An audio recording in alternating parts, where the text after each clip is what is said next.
start, Madam Deputy Chairman, the main question of consideration of this House is whether the increase in the passenger fares and in the freights that has been proposed by the railway minister should have the support of this House or not. I have been listening with some interest of the speeches so far made, and they are all unanimous on one point, namely that there should be no increase, particularly so far as the second class passengers are concerned. What we have to decide at present is that those friends who have emphasized their opposition to this levy have also said that in view of our developing economy, in view of our developing industrialization, in view of the fact that there is a greater demand for passenger traffic as well as goods traffic, we have to develop our railway system. We have to see that we increase our lines. We have also to see that we double our lines. We have also to see that the production of the locomotives, wagons, and coaches is increased with greater rapidly. Otherwise, we will not be able to meet the demand of the developing economy. It is also agreed that according to the recommendations of the Pay Commission, we all feel that our workers, our laborers are entitled to DA, which will be to the tune of rupees 12 crores. There are no two opinions about it. It is also demanded that so far as amenities to the workers are concerned regarding their privileges and concessions or the repairs to the stock are concerned, there is very urgent need that we should see that our workers do not strain themselves. An engine driver should not be asked to do work for more than 12 hours. Similarly, others in the railways should also have further concessions so far as leisure, rest, and leave are concerned.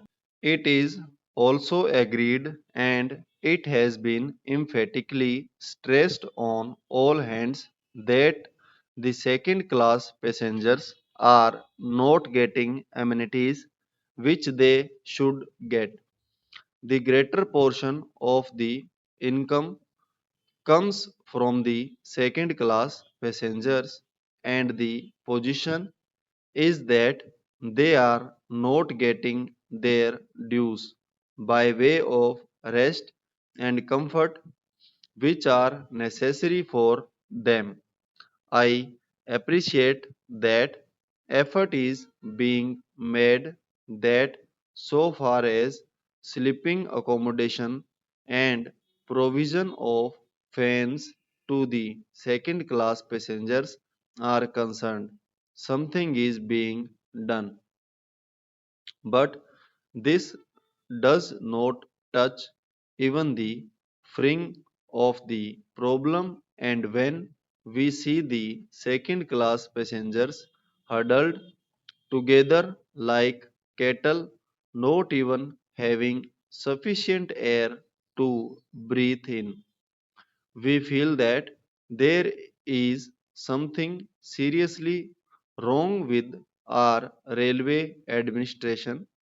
We have also to see that the shortage that we had about the supply of wagons to the coal mines and to our steel industry is not there.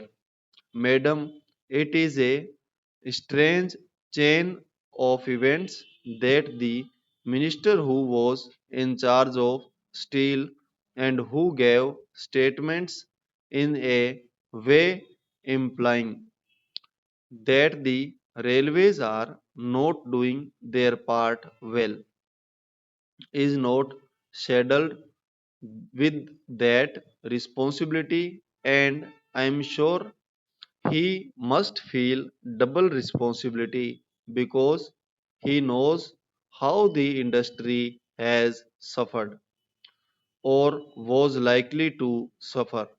As the Minister of Steel, he charged the Railway Ministry of not doing things which should have been done. So now these are the problems that we have to meet, and the question arises how to meet them. They quite understand that there could be some economy affected in administration. I could also understand that by tightening the administration and seeing that there is not much of ticketless travel, we could improve the position. I could also understand that by taking effective measures regarding the new responsibility which Parliament has placed on the shoulders of the Railway Department, namely the liability of a common carrier for goods, for which they have provided rupees 2 crores, and by having all these things in mind there could be some reduction in expenditure, but I do not think that reduction would be of a value sufficient to meet the increasing demands of the railways. That is the problem. It is true that it will be hard to increase any fare. It would be hard to increase any freight.